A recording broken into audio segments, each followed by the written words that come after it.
What is up, everybody? Jeremy Icenfire here, and welcome back to the channel. Episode 4 of From is officially here, entitled This Way Gone, and it was certainly an emotional episode, to say the least.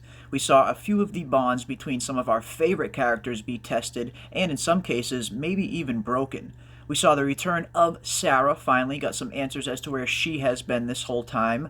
Jim, of course, shares a pretty interesting new theory as to what could potentially be going on in this town. And of course, he and Donna finally get around to addressing the mysterious voice that was on the other end of the radio at the end of season 1, which is something that I have been dying for them to dive a little bit more into. And of course, we are starting to see that Boyd is starting to display some adverse reactions to whatever he was infected with that was in Martin's blood. And I do have a few theories as to what could potentially going on here, and I definitely don't think that these worms are going to kill him, and I certainly don't think that they are going to turn him into a monster. I know that seems to be a pretty popular theory out there in the fandom. It seems like Martin was infected with those worms for a pretty long time, I had a feeling, and he clearly wasn't turning into a monster. But then again, who knows? Anything is possible in a show like this, it seems.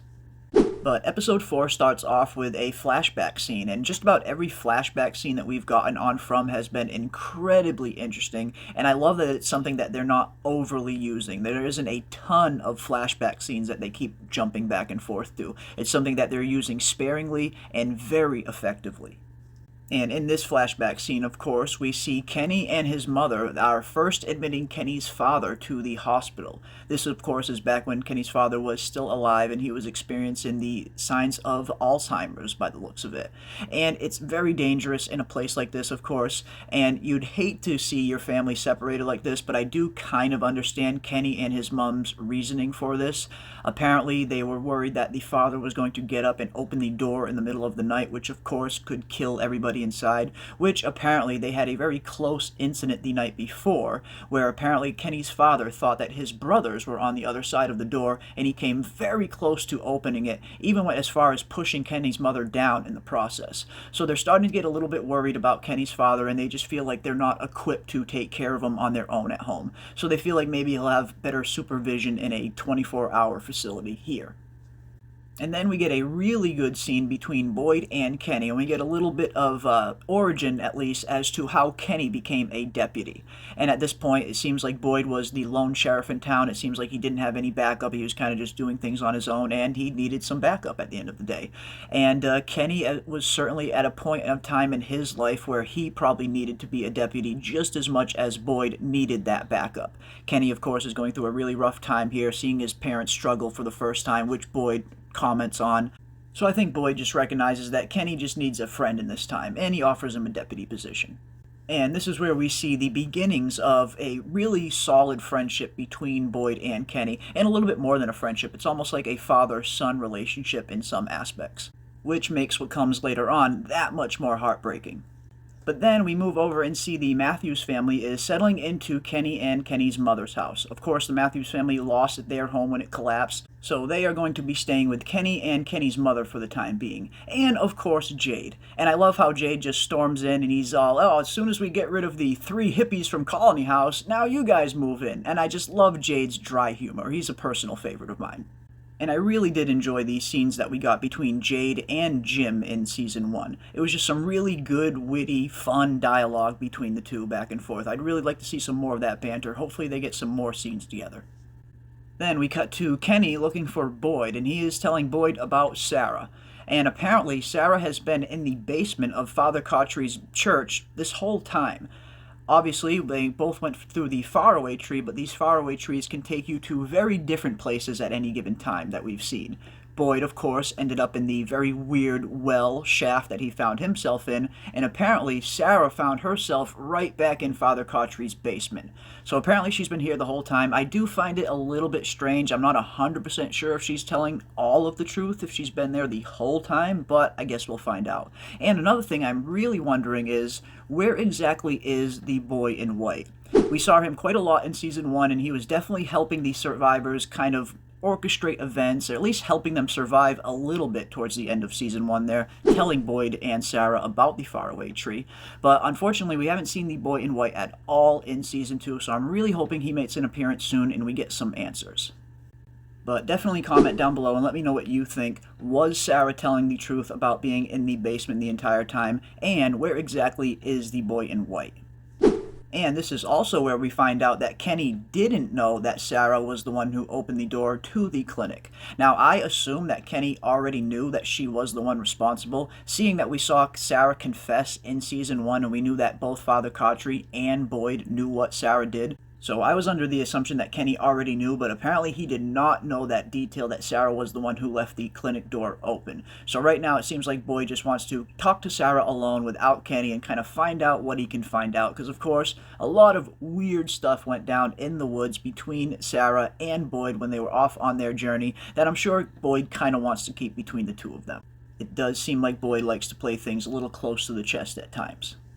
And speaking of the boy in white, Boyd asks Sara how exactly she knew about the faraway tree and what it would do. And Sara replies that a little boy told her. And Boyd, of course, asks if these are the same voices that Sara has been hearing, to which Sara replies, no, this was something a little bit different. And it is. I have a feeling that whatever the little boy in white is, he is a little bit different from whatever the spirits, voices, entities that Sara is hearing. Whatever Sara is hearing, it seems like those are more of a disembodied voice that doesn't maybe have a physical form, whereas the little boy in white we have seen in the past can clearly interact with the physical world. But other than that, we don't get a whole lot of answers, other than Sara has apparently been in this basement the whole time, which again I find a little suspicious, but who knows. Now, Kenny and Boyd need to decide exactly what to do with Sara, because of course they are a little bit worried that once the town finds out that she is back, especially the Matthews family, being that she tried to kill their son Ethan, that they are probably going to want her thrown in the box. What's in the box? And Boyd really doesn't want to see that happen. Not only did she save Boyd's life out there in the forest, but Boyd is thinking that she could still be of some use, seeing that she is the only connection to these mysterious voices up at this point.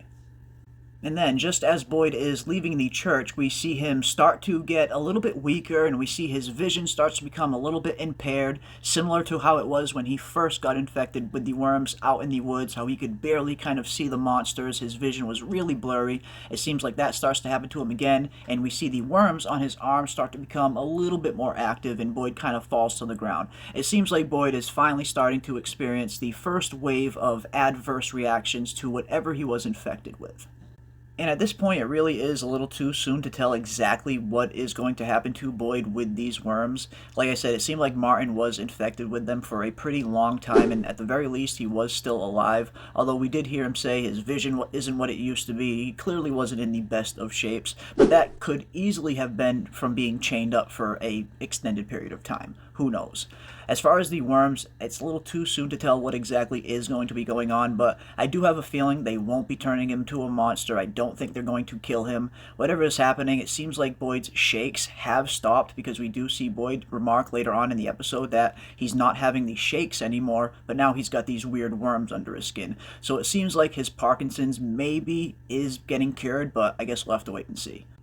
So Boyd ends up going to get checked out by Christy at the hospital, and he tells her about the spider bites. And I know a lot of people were wondering if maybe the spider bites were one hallucination, if he got bit by spiders at all. So clearly this puts that theory to rest, at least for the time being. It seems like the spider bites are indeed real.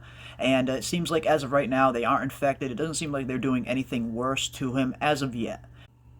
But then she sees the cut on Boyd's arm, and of course Boyd does not want to talk about that. He definitely does not want to let anyone know about these worms, at least for the time being. Like I said, he likes to play things a little close to the chest, and he just plays it off like it was a cut from a tree branch. We see Jade has a pretty interesting scene in the bar with the bus driver, of all people. The bus driver is feeling a little guilty for getting everyone trapped here, but as Jade tries to point out, it wasn't her fault. By the time you see the tree in the road, it's pretty much too late at that point. So by the time Elgin did try to warn her to turn around, at that point it was too late, so there's really nothing she could have done. And one thing I do keep noticing is they keep dropping these Easter eggs as to Jade and the software company that he sold before he got stranded here in Fromville. We still don't know exactly what his software company was, but we do hear Jade refer to it in Season 1 that he created a software company that was based on nothing but imagination. So it definitely sounds like it was very advanced, to say the least. Who knows, maybe he was verging into some type of artificial intelligence, maybe. But I have a feeling whatever Jade was working on is going to play some type of part in the story, in one way or another. We get some pretty good scenes from Jim in this episode as well, and he shares with us his theory as to what could potentially be going on in whatever this weird town that they find themselves trapped in. And Jim is wondering if maybe this whole thing could be one giant sick experiment, just to see how they would react. And I know that is a big fan theory as well going around, that maybe this whole thing could be one giant experiment, and that is definitely not off the table by any means. And if it is an experiment, what is the purpose? Is it just a human experiment to see how humans would react in a high stress environment like this? Or is there a little more to it than that? And definitely comment down below, let me know what you guys think. Could this entire thing be one giant experiment? And I'm really looking forward to Jim getting some more answers in this episode, and I really hope he dives into whatever voice was on the other end of that radio as well, because we finally see Jim get around to him and Donna talking about whatever mysterious voice was on the other end of that radio. And I know a lot of people were wondering if the voice was even real in the first place. I know a lot of people thought maybe it was one big hallucination from Jim, but I did have a feeling that Donna did hear it. Donna did have a weird look on her face when that voice did come through the radio. It just had a feeling that she did hear it. And at least we do now get confirmation that she did in fact hear the voice. But Donna and Jim definitely have two different approaches as to what they want to do about said voice. Jim, of course, wants to start investigating it right away. He sees this as their biggest clue yet. And Donna is a little more hesitant. And Donna's looking at things a little more cautiously, I would say, where Jim just kind of wants to jump right in. Donna is worried that if there is somebody on the other end of that voice, and there is somebody that is out there controlling all of this, or at the very least watching them, do we really want them knowing that we know they exist? Which is a perfectly good point for Donna to bring up. These people know that Jim knows that they exist now. So that definitely opens up a different playing field going forward. And I really hope we dive a little bit more into this. I do hope that this becomes Jim's kind of story going forward, finding out who exactly was on the other end of that radio and learning a little bit more as to what potentially this town is. But then we also get a really good scene between Boyd and a long-dead character from Season 1, a heavy fan favorite, mind you, in Father Khatri. And it's really good to see him back on screen. I had a feeling we would see some of the dead characters return in one form or another, and this is just the first of many, I have a feeling. But this opens up the question, what exactly is going on here in this scene? Is Boyd really speaking to Father Khatri, who has come back to kind of give him advice? Is this just Boyd's subconscious playing tricks on him? Or could this just be the town itself playing a trick on Boyd? I would love to know what you guys think down in the comment section below. Is this a real conversation that Boyd is having with Father Khatri, or is this just Boyd's mind playing tricks on him? I tend to think it's a little bit more of probably Boyd's mind just playing tricks on him. I think this is just Boyd's subconscious trying to decide whether or not he should tell Kenny about Sara or not. Because on one side, Boyd clearly wants to tell Kenny and do the right thing and be honest with a friend of his. But on the other side, he thinks, what benefit could there be to telling Kenny this other than relieving my own guilt? So I definitely think this is just Boyd's mind playing tricks on him, but I would love to know what you guys think. But then the episode ends with Kenny in the hospital, in the same place where his father ended up dying, where he unfortunately finds out that Sara did indeed have a hand in his father's death. And to make matters worse, that Boyd knew about it and didn't tell him. And this really shakes Kenny to his core, and you hate to see that relationship between Boyd and Kenny get tested like this, but unfortunately Kenny does proceed to take his badge off and chuck it to the ground, and it looks like he is no longer going to be watching Boyd 6, as it were. So it really sucks. You hate to see this happen. You really thought that Boyd and Kenny could kind of work through anything, which I imagine hopefully they will at some point, but as of right now it seems like they are going their separate ways. But overall, it was a really good episode. We got to see the return of Sara and where she potentially has been this whole time. We got a pretty interesting theory from Jim as to what he thinks this whole town could potentially be. And let me know if you agree with him down in the comment section. Do you think this whole thing could be one big experiment? And of course, we got to see Donna again laying down the law up at Colony House when one of the newcomers became a little too rowdy for the place and was since exiled to the bus, with a talisman at least. But I do have a feeling the person in this bus is going to see some pretty gnarly things when the sun goes down. But that is going to do it for us today. Definitely leave your thoughts and comments down below as to what you think is going on in this mysterious town of Fromville. And as always, I want to thank everybody out there for watching. Don't forget to hit that like on your way out, subscribe, and hit that bell for notifications to stay up to date on all of our upcoming content, as we will be covering all things From. And don't forget to come hang out with us live every Monday night at 10 p.m. Eastern Standard Time for our live after show, where we dive into the latest episodes and the show's biggest mysteries. And as always, we will see you on the next one.